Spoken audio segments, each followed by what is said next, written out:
So many of our favorites to watch. Oh look, now they're being bashed.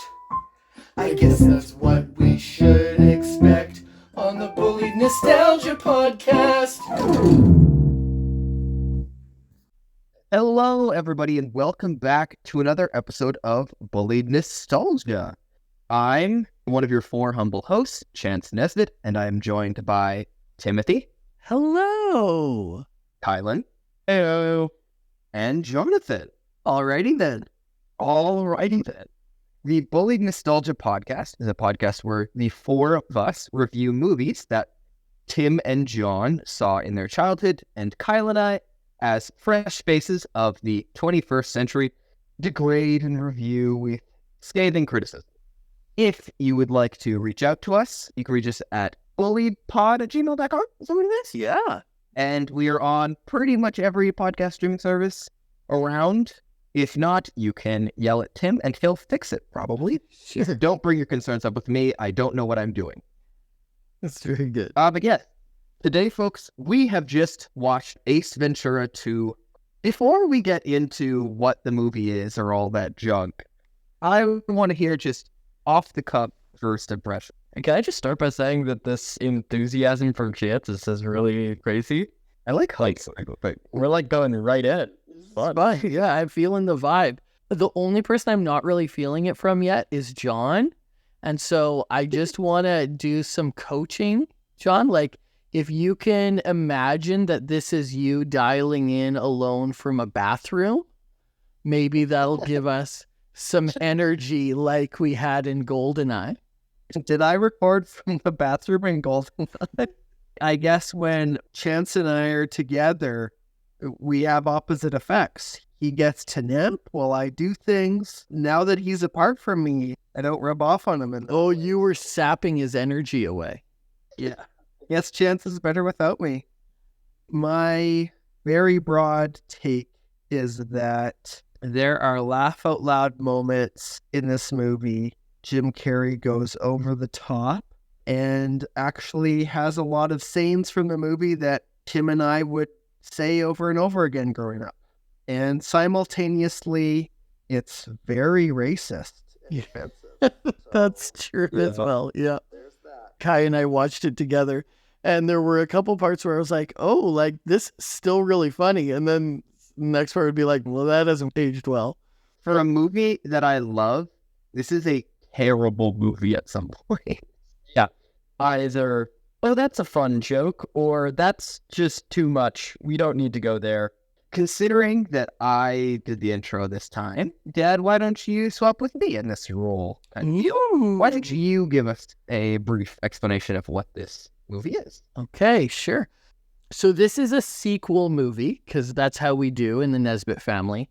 And this movie is not like the first movie. They're very different styles of movies, but the information you would have from the first movie is that Jim Carrey's character, Ace Ventura, is a detective who deals in animal cases.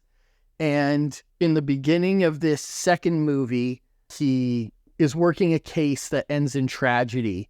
So he retires from being a pet detective until someone in Africa essentially offers him a lot of money to come and get back a sacred animal that one of the tribes has lost. And unless they can rescue the sacred animal, it will lead to a tribal war. And so it's him in Africa trying to figure out who stole this sacred animal and trying to get them back, obviously. How's that for a synopsis? I think that's good, but I want to touch on something you mentioned, that the first and second movies have two very different feels. Could you just elaborate on that a little bit? Well, John, did you happen to see in big letters who wrote and directed this movie? I sure did. It would be the same director as the Blair Thumb, That's right. Thumb Tanit, Yeah. Thumb Wars, Thumpenstein. Yes. Also make Kung Pao. Yeah. And he invented Jimmy Neutron. Oh, I did not know that, actually. Yeah, so we are talking about Steve Odekirk. This is very much Steve Odekirk's style of humor. I didn't know that he wrote and directed this movie before researching it, but it just drips with his sense of humor to such an extent that now that I'm an adult and I've experienced all these Steve Odekirk movies, I feel like you could figure that out without seeing his name in the credits. This movie is more kid-friendly, but this movie is also more slapstick and goofy than the first one. This was a movie that Jim Carrey did not want to do. He was contractually obligated, and it led to a lot of arguments and disagreements. He actually got the first director fired. He did not want to do this movie. He hated the idea of doing sequels, of coming back to the same movie over and over again. So when he was painted into a corner and told that he had to make this movie, that's when he said, okay, well, one of my best friends is really funny. He'd be a good director. Can we bring in Steve Odekirk? And so that's how this came to be. I still don't think that Jim Carrey looks back on this movie fondly, but they made the best of a bad situation by essentially working with their best friend. In comparison, the first movie feels like a detective movie. Ace Ventura 2, things happen to it. Ace Ventura is not a detective. He is just in the places where they happen. Yeah, pretty much all of the clues that he finds and problems that he solves are actually more for red herrings than anything. He stumbles into the actual problem. There's definitely some things I appreciated about the humor. The first couple of times when someone's trying to explain to him exposition, like, hey, here's the problem, here's the thing you need to solve. He is totally distracted doing something else. And so the viewer is almost distracted and not paying attention about what the movie's about, which I think is almost the point of the whole movie. It's really just Jim Carrey having fun, and it doesn't really matter what the storyline is. It's definitely more of a Beethoven 2 than anything else. Like praise Beethoven too? No. Amazing, John. Beautiful. Well done. You teed What him have I up, done? Kai. Yeah. I brought it up, but I didn't even say it. So what does this have to do with Beethoven 2? There's barely an overarching plot. Everything is just, this thing happens, then that thing happens, until there's the final climax or whatever. There's not really any kind of overarching plot. It's just this weird scenario. Somebody described Napoleon Dynamite to me once, and they said it was more like a bunch of disconnected skits than it was scenes in a movie. And I kind of feel the same way about scenes in this movie.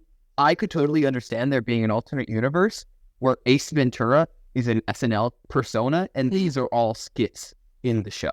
Yeah. Yeah, It's he's disconnected. They make just as much sense. You're right. The rhino birthing scene, for instance, the setup and him spying on the suspects and all that stuff, it's all just set up for the gag, right? Like, they don't care about how he got a giant mechanical rhino, and they don't do anything with it after he pops out.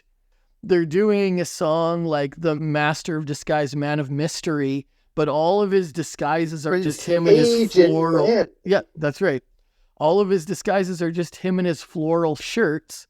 And then all of a sudden he has a 10-foot mechanical robot rhino. And they don't even try to explain how or why he got in that thing. It's just for the gag. That's all that matters. I think what adds to the humor of this movie is that everyone is normal except for him. Mm-hmm. There's no one else who is funny. Everyone is deadpan. They react how normal people would react. And I think that plays well. You brought up an interesting point, John. It's almost like he's a fictional character in a non-fiction world. It's like they're from two different universes. All of a sudden, he's punching out Monopoly men and wearing them like fur coats. And he picks a fight with a rival tribe, and they throw spears in his legs, and he just screams at them for a while and stuff. And it really does seem like he's like this fictional character that's just there for reaction. Yeah, and I think it's not just that everyone else acts normal, it's that no one laughs at him. No one thinks the outrageous things he's doing is funny, except for the princess of the one tribe. Yeah. Says he makes her smile. Yeah, when he goes to the monastery, he says, I'm looking for someone who bends over and speaks from his rear. And the head monk's like, oh, that guy. And so he's just this weird force of nature that everyone just acknowledges exists. This is the most mainstream movie we've done, I think, for the podcast. I mean, Batman. GoldenEye. Sure. Yeah, because they've done Batman, GoldenEye, Jumanji. I think this movie probably did better at the box office than Jumanji did. But Batman was a big success. Speaking of Jumanji, how do people feel this movie compares in terms of the alligator fight and the stampede? Stampede looked good. The alligator fight, although didn't look the greatest, was also one of my favorite gags in the whole. I adored that so much that I screen recorded it and saved it to use later. Because I'm alive, I'm alive, I'm alive. And then he turns over and there's an alligator. And the face Jim Carrey makes, I could not stop laughing. It was so unbelievably funny.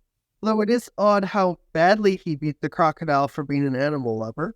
What's so weird about it is you can hold a crocodile's mouth shut because they have very little jaw power to open their mouth.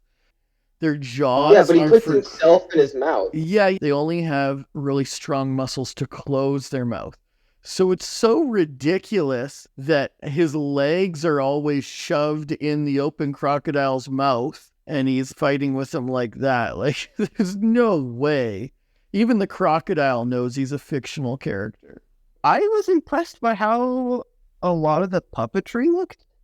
Most of it looked fairly good. Obviously, the alligator was fake, but for most of that fight, besides the parts where he's like whipping it around, it looks like a real alligator. Very well done. I think the most egregious of the puppetry is probably the white bat itself. Yeah, that thing looks horrifying. And he like swings it around too. Do you think that it's supposed to look horrifying because he's so scared of bats?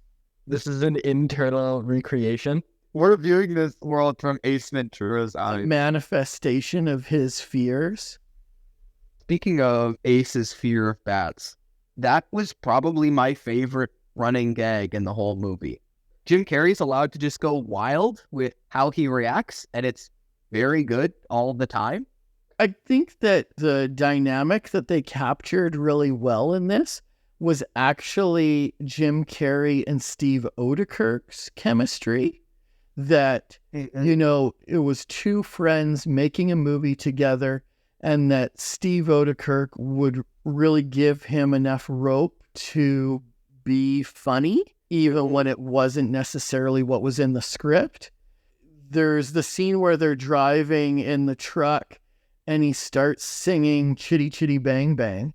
And that was not in the script. That was because Jim Carrey forgot his lines. And so rather than calling for a line, he just started singing Chitty Chitty Bang Bang. And it stayed in the movie. It's just, they just rolled with it. One of my favorite scenes is actually in that same car ride. You like see him and he's bouncing around. It's a really rough ride and it pans out. And the vehicle is completely straight. It's not bouncing at all. And he has to like moving his head wildly. They're on a perfectly paved road.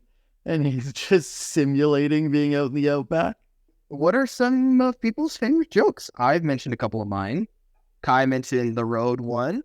Oh, I've got another one. I really like that one scene where they give him the bowl of water and he's like drinking it and he immediately spits it out. He's like, Guano bowl. Guano bowl. yeah, Holes. it was really good. I liked the torture scene where you expect him to use the knife, but then he just makes terrible scratching sounds and pokes his eye. Yeah. Listen to that. That hurt my ears. I laughed out loud at the scene where he's bouncing around on the perfectly paved road. I don't know if I laughed out loud at any other parts. I was looking forward to the spear fight and the rhino giving birth, mostly because I found those scenes really funny when I was younger. I think they still really hold up, but I think some of the fun factor in them is the shock value. Yeah, I was thinking of this. I think this is kind of the same way I feel about Into the Spider-Verse. I consider Into the Spider-Verse to be an exceedingly funny movie. But because of that, all the jokes hold such warm spots in my heart that I don't know if I laugh at them anymore because I know exactly what they are beat for beat, is the best way I could put it. I've laughed at the spear gag before. I think it's funny. Did not laugh at this time. But that's because I knew exactly what was going to happen. The other part where I laughed, which wasn't really a joke, but I just really appreciated Jim Carrey's just buy-in to it, was when he gets shot by the darts and his body is being paralyzed. His body language and he's swinging his arms around. He just nails that part so well. It's really good. The line, 3 parts is too much. Yeah. Oh, what is it he says? It's like, I think I lost him. Even the way his face half droops, Yeah. that's commitment to a bit to do it like that. No, that's what I mean. It's not really a joke, but I was on the edge of my seat at that part because he's just capturing the moment so well. John, how long has it been since you've seen this movie? I don't think I've seen it since I saw it on VHS, so a decade and a half ago, or 2 decades ago, probably. How about you, Tim? Yeah, it's been a long time. I remember talking with Chad about this movie. He used to say Bumblebee Tuna a lot. And Oh, yeah. that was I don't know, let's say 15 years ago. Chad would always say Bumblebee Tuna. And I'd be like, what? And he's like, Bumblebee Tuna, don't you know from Ace Ventura? And I'd be like, yeah, okay, that was a long time ago. So, as far back as I can remember thinking about this movie, I had not watched it in a long time even then. So, it's been a long time for me. Wouldn't you, when we played Super Smash Brothers, the video game, Tim, every time we went over Bumblebee Tuna. Yeah. That's right. his Yes. outfit? Yeah, that's a good point. Yep, I would call my NES coloring Bumblebee Tuna. Yeah, it doesn't surprise me to know that you and Kai have seen this a number of times, Chance. How many times do you think you've seen this movie? How many times I think I've seen this movie? Yeah. I think there have been more than a couple times where I've been in a 5-hour car ride and realized this was the only movie we brought. So I'd be surprised if it was anything less than 10. Wow. In this movie. Quite a fair bit. Yeah, and I mean, Bumblebee Tuna, that's one of many quotable lines that I feel like somehow made it into our lives. I mean, we've got the classic, alrighty then, the La Hoozer, the Like a Glove. I do say like a glove pretty regularly. Like a glove. We've got all variations of spank you instead of thank you. So spank you very much. No spank you, helpy helperton. We had the I do declare. Oh, yes. Yeah, Mr. Beauregard. That's true. I do use that one too. That is true. Wunderbar. I say that a lot, actually. And then, I mean, the baby talk he says to the elephant, I feel like I use that in all my conversations with dogs. Yeah. You think that came from him talking to elephants? John has not realized that dogs are actually not elephants. Just no one's clarified that to him. Incorrect. Kai and I have spent a lot of time working out the science. All animals are dogs. Oh? Yeah. But not all dogs are elephants. No, that'd be ridiculous. Mind if I ask, what's the clarification of a bird dog? How is a bird a dog? Yeah. We'll break down the math for you. What did you guys think of the supporting cast? Because in my mind, whenever it was somebody who wasn't Jim Carrey or Auda on screen, I just didn't really care. Like my brain turned off. It's interesting because, as John mentioned earlier, everyone in the cast is the straight man. So really, they're all so interchangeable. All of them. Any one character could have been any one other character. Yeah. Like if I take any of the bad guys or the suspects of the bad guys, you could swap them out. They're so interchangeable. They would all react the same way or speak the same way. I think that the princess was likable, but really they're all so forgettable that none of them really matter. I think I read that the budget of the first movie was $15 million or something and would gross over $100 million. And then the sequel, the budget was $30 million, but half of it, $15 million, was just Jim Carrey. So he kind of had a lot of power in this movie, got to call the shots, and the movie really wasn't about anyone else. Yeah. So for clarity, the first movie was made on $15 million and made $107 million. So they made this movie in a year. The first movie came out in February 1994. This movie came out in November 1995. And it had 30 million, so twice as much as the first one, and it made $212 million. And so the takeaways there are, number one, that this movie was made extremely quickly and they just threw it together really fast. Like you said, Jim Carrey made up most of that budget, but that's because 1994 was a banger. In 1994, Jim Carrey had Ace Ventura, Dumb and Dumber, and The Mask. Can you imagine every 4 months going to see a new Jim Carrey movie and ones of that magnitude? 1994 was so big for Jim Carrey movies that all of a sudden he just became a celebrity overnight. And this is one of those weird examples where the sequel made twice as much money at the box office as the first movie because people were now super excited to see Jim Carrey movies.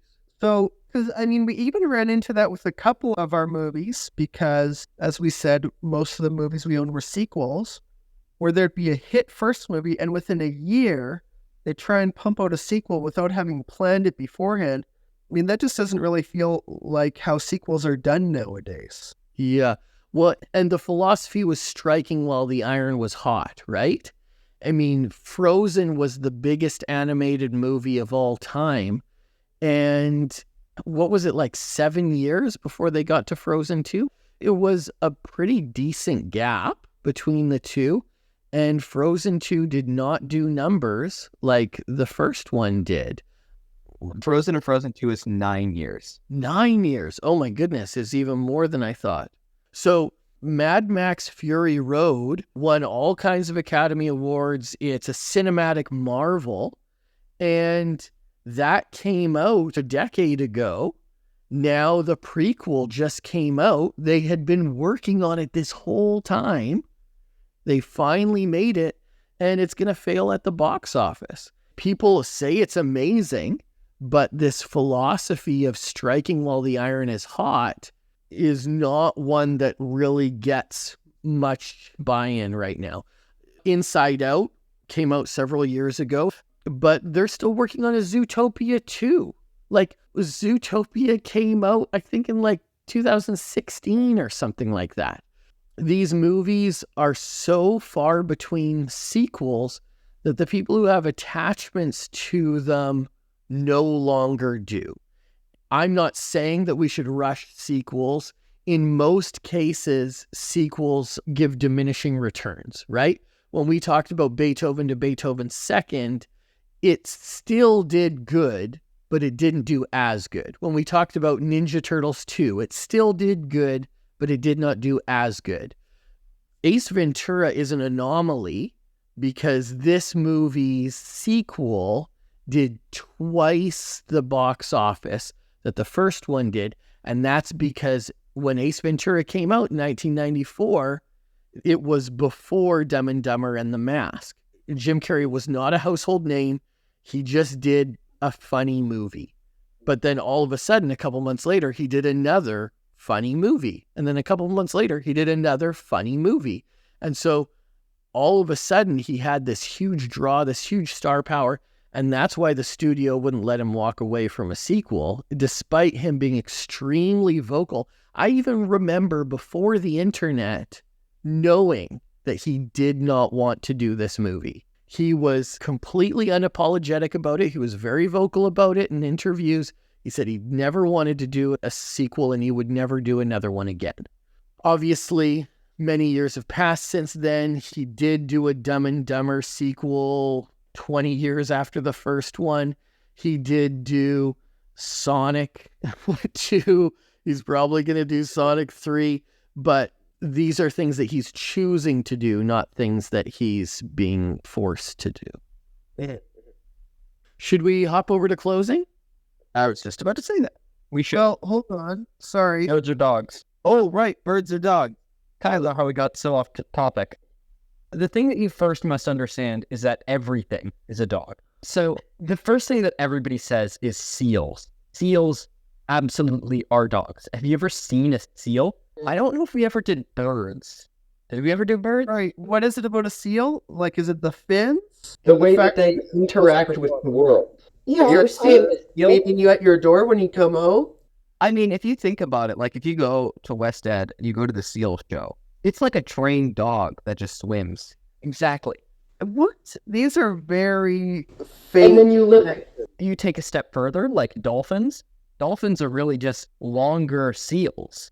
Oh, I see how this works now. And then you look at sharks, and sharks are just like recolored dolphins. And then you can take that to any creature. All in the chain. I get you. Yeah, exactly. Did we ever do birds?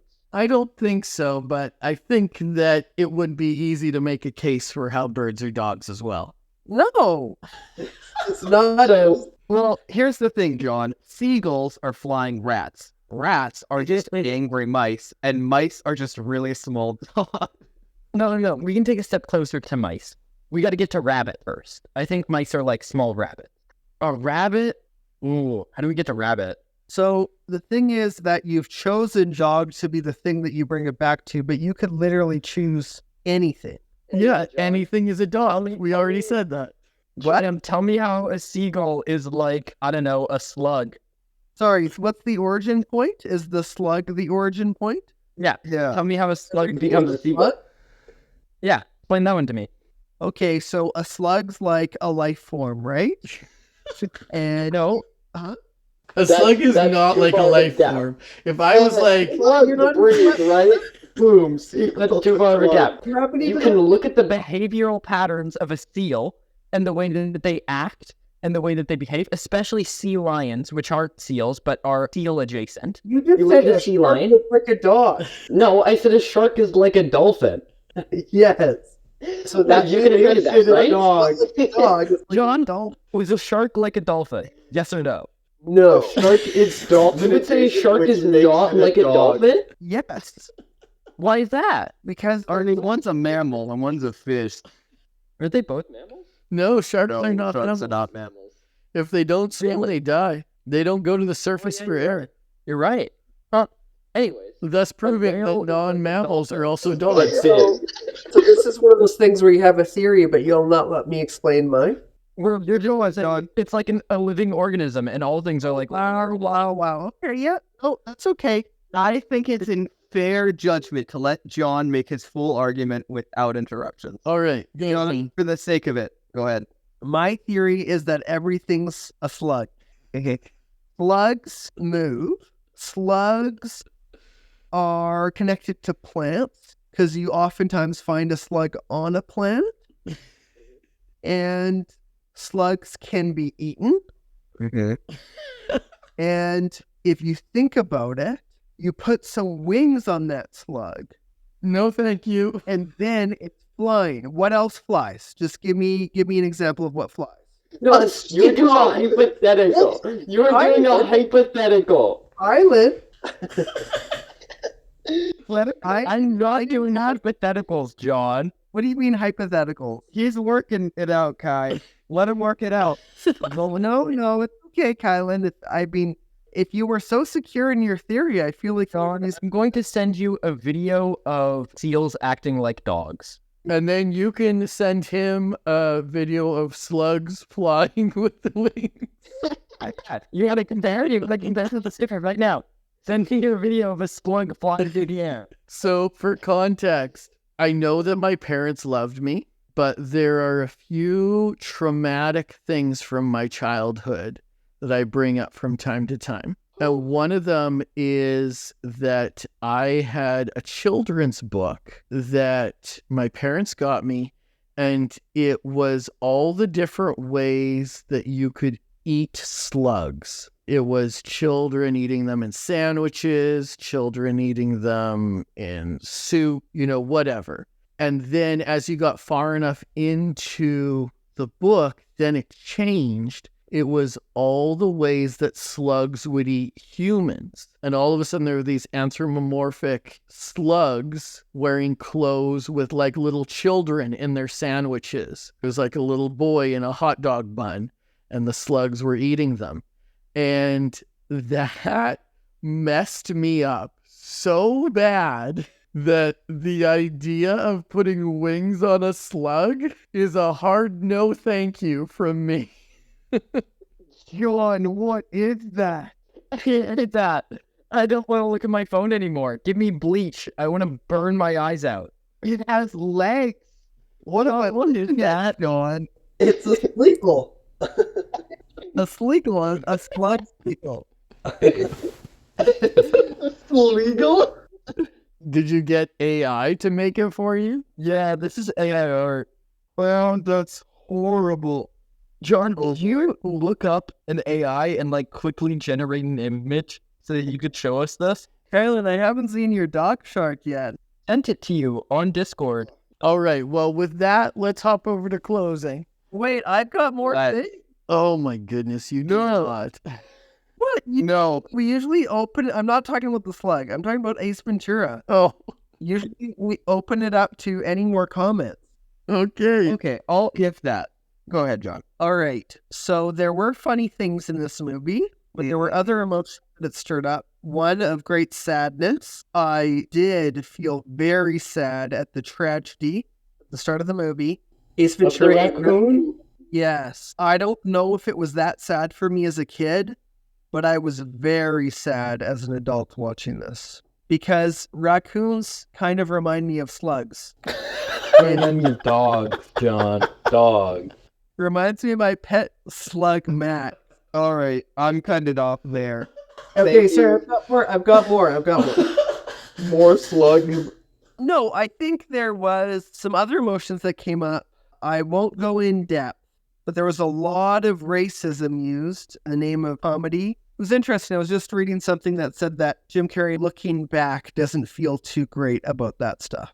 Sorry, John, I'm just looking at AI images of dog-seal hybrids, and they all just look like seals. I think it's trying to tell me that a seal is not a dog. Do you have any more comments you want to make before we go to closing?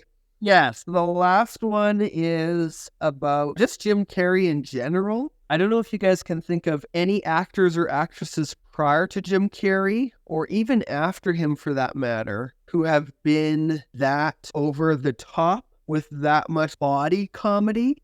Back in his prime, Dick Van Dyke was very, I would say, in that same sense. There's been a number of physical comedians. Chris Farley comes to mind, Melissa McCarthy. There's a lot of people who deal in physical comedy, but Jim Carrey's was different in that he was famous for, he was referred to as rubber face, because when he was first on In Living Color and getting his start, you know, he would spend like an hour a day in front of the mirror just making up new faces. That was his whole thing, what he could do with his face. You know, Terry Crews gets a ton of attention for being able to like move his pecs because he's so ripped. But like Jim Carrey could wiggle his ears, and he even does that at one point in this movie when he's with the hippos. His face was the key in him being perceived as something different. When you think of The Mask, for instance, they used some CG to make him into like a cartoon wolf and stuff. But the amount that he was able to animate and give off the perception that he was a cartoon is because he had so much control over his facial features. I mean, his goofy over-the-topness, does it seem pretty similar from movie to movie? I mean, whether he's Dr. Robotnik or Ace Ventura, or so many of his comedic roles are just the same character? Yeah, I'm probably going to give a hot take here that isn't super popular, but I do feel like his Robotnik role in Sonic is just stuff he's done before. I don't feel like that is new and fresh. I think that there's varying levels of stupidity that he's done over the years. His movies are different, but I think that he knew that, John, and that's why he was so opinionated about breaking away from that, right? In the 90s, we had a very specific view of who Jim Carrey was. And as we moved into the 2000s, he tried really hard to change that perception. And now that he's on the verge of retirement, he's going back to what he's good at. Yeah, because when you look at some of his really successful movies like Liar Liar, Fun with Dick and Jane, Ace Ventura, I would say, although it's very obvious that those are all Jim Carrey doing Jim Carrey-isms, those are all three very different characters in my mind. In that case, let's bring it to closing, folks. Kylan, give us a cookie. I think if I had to give it a cookie, guano cookie. I thought you were going to say it's a dog treat. Oh, clever. It's a dog cookie. This movie is like a dog, okay? Ace Ventura is a dog. You gave me enough time, I could prove that. John, do you think that a dog is more like a cookie than it is a slug? More like a cookie than a slug. No, he's saying that Ace Ventura is a dog.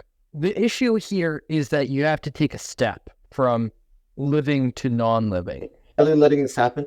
In both cases, you have to take a step from vertebrate to invertebrate, right? I guess I'm letting this happen. You can slowly go through those steps, but I feel like it would be much harder to go from living to non-living than it would be to go from vertebrate to invertebrate. Dad, would you watch this movie again? No, I think it was really hard to watch the racist stuff. Maybe my most laugh out loud moment, which is kind of immature humor, but was the shadow puppets on the presentation screen. That just made me laugh. There was definitely some laugh out loud stuff. He is over the top that sometimes gets a laugh, but overall, just because of the stuff I didn't like, I wouldn't watch it again, but it was kind of cool to be like, oh yeah, we still say some of those lines today. When is the next time you would watch this movie, Dad? For me, it's been 20 years, probably more, since I've watched this movie. Like I said earlier, it feels weird that this is like the first movie that we've watched for this podcast where I was like, oh, this is a movie that I would watch. Just because I like Steve Odekirk's sense of humor, I guess. If anything, this made me want to watch Steve Odekirk stuff more than watching this again. So I'm in no hurry to watch this again. It'll probably be another 20 years, but I think I might dig out some old Odekirk classics and see where they go, because I do think that he is the right type of stupid humor for me. Yeah, I might as well scale this. From where it stands, it's definitely on the plus. I'm having difficulty deciding between the 3s and the 4s. Subjectively, this is a 3. My personal bias wants to put it at 4. If you like watching Steve Odekirk stuff, like Dad mentioned, you will love this movie. It's funny, but if all the stuff John mentioned to you does not sit right with you, you will hate this movie. It's dumb. If you like Jim Carrey making an idiot of himself, you will love this movie. It's one of those. With that in mind, any last comments before we hit the road, folks? Well, we should let the listeners know that next episode we will be tackling a Land Before Time sequel. Got convinced to do this again. That's right. That's the next episode. That's our next episode. John was wanting us to go on to Land Before Time 5. However, it has a character in it that the boys were unfamiliar with. So instead, he opted for us to go back to Land Before Time 2. So we're rolling things backwards, and we're going to watch Land Before Time 2. What's it called, John? A Great Valley Adventure or something like that? Yeah, the title's pretty generic. They get more specific as the movies go on. Literally any of them are Great Valley Adventures. Yeah, so tune in for another miserable time soon with Land Before Time. It won't be miserable for me. I'm going to love it. Do you want to host that episode like Jance did this time? Sure. That seems like a lot of power for John. Yeah. Love to. We'll talk about Land Before Time forever. Okay, well, look out for weirdos. Oh, we need a call back for this episode, don't we? We do not. There's a ton of things you could say. Alrighty then. At the end of the day, there's only a couple that matters. You want a wicked far back callback? Highland, we know that you hate all women and children. Wow. Oh, that's mean. It's animals and children. Yeah. Dogs and children. So, we know that you hate all dogs and dogs. Well, we will see you folks later. For adventure, Jamie. Adventure. Adventure, Jamie.